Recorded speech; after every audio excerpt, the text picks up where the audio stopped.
Isang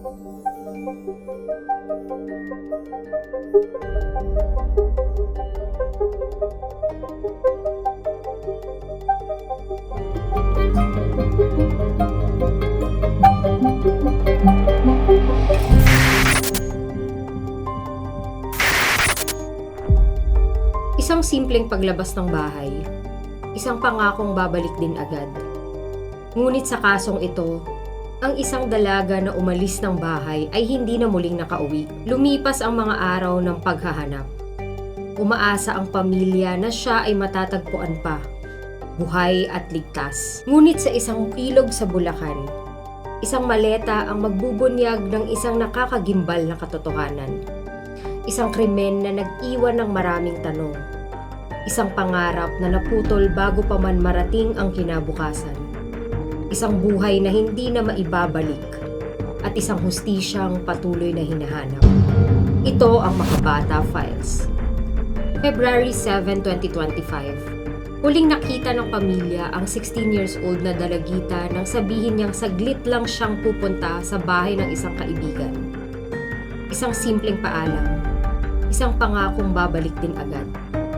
Pero hindi na siya nakauwi. Lumipas ang gabi. Lumipas ang sumunod na araw. Walang tawag, walang mensahe. Isa-isang pinuntahan ng pamilya ang mga lugar na madalas niyang tambayan. Tinanong ang mga kaibigan. Nagbabaka sakaling may makapagsabi kung nasaan siya.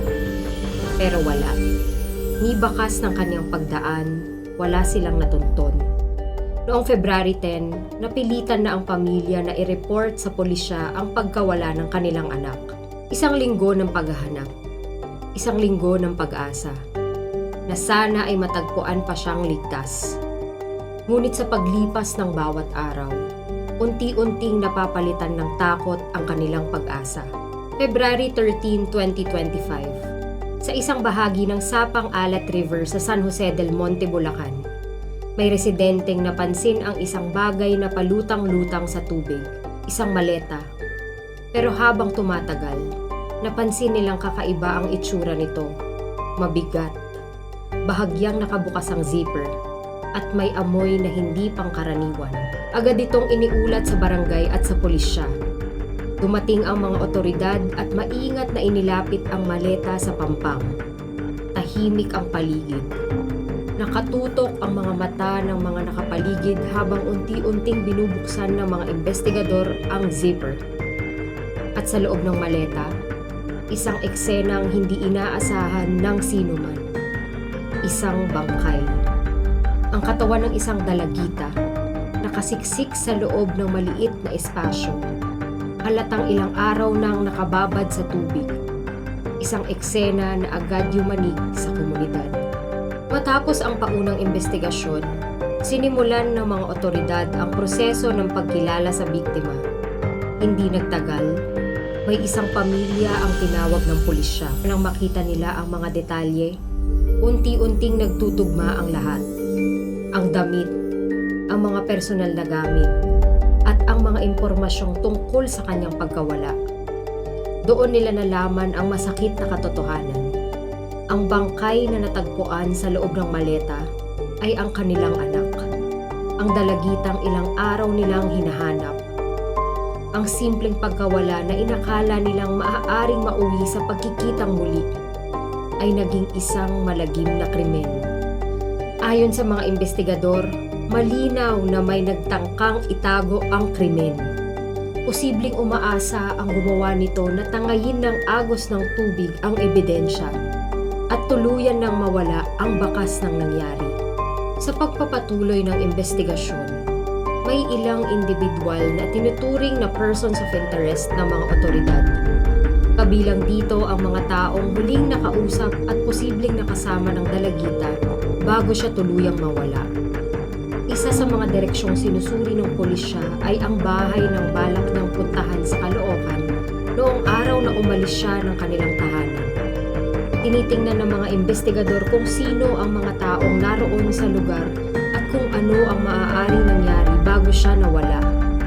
Patuloy pang binubuo ng mga otoridad ang mga ebidensya upang matukoy kung sino ang responsable sa krimeng ito.